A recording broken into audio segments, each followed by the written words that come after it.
বন্ধুরা এখানে একটি ডিম ডুবে গেল আর একটি ডিম ভেসে গেল, কিন্তু এটি কি কারণের জন্য হলো সেটি চলুন দেখে নিই। বন্ধুরা তার জন্য আমরা নিয়ে নিয়েছি এখানে জল আর দুটি ডিম আর এখানে দুটো কাঁচের গ্লাস আর সঙ্গে লবণ। তাহলে দেরি কিসের, চলুন দেখে নিই। সেই কাঁচের গ্লাসে যদি লবণকে ফেলে দিয়ে লবণটিকে গলে তার ভেতরে যদি ডিমটিকে ফেলে দেওয়া যায় তাহলে কি সত্যি ভেসে উঠবে? কাঁচের গ্লাসের মধ্যে জলটিকে ঢেলে নিয়েছি, এর মধ্যে যদি ডিমটিকে ফেলে দেওয়া যায় তাহলে দেখতেই পাচ্ছেন আপনারা ডিমটি কিন্তু তার ভেতরে ডুবে যাচ্ছে। তো এরপর যদি তার ভেতরে লবণকে ফেলে দেওয়া যায় তাহলে কি সত্যি ডিমটি ভেসে উঠবে? তাহলে চলুন তার ভেতরে লবণটিকে ফেলে দিই।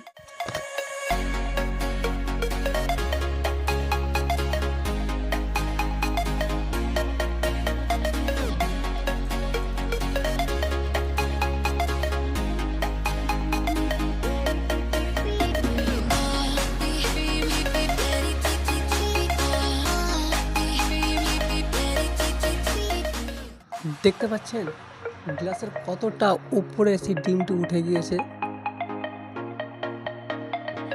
তাহলে দেখতে পেলেন আপনারা যে লবণটি জলে গুলে দেওয়ার পর ডিমটি আস্তে আস্তে উপর দিকে কীরকম ভেসে উঠলো। দেখুন আমি তাকে ডুবিয়ে দিচ্ছি, তবুও কিন্তু সে আস্তে আস্তে কেমন ওপর দিকে উঠছে।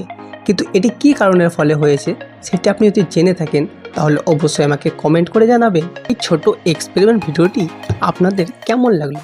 ভিডিওটি ভালো লেগে থাকলে একটি লাইক করে দেবেন আর চ্যানেলটিকে সাবস্ক্রাইব করে দেবেন, যাতে এই ধরনের এক্সপেরিমেন্ট ভিডিওগুলি চলে আসে সবার আগে আপনার কাছে। তাহলে আজকের মতো এই পর্যন্ত, দেখা হচ্ছে নেক্সট ভিডিওতে।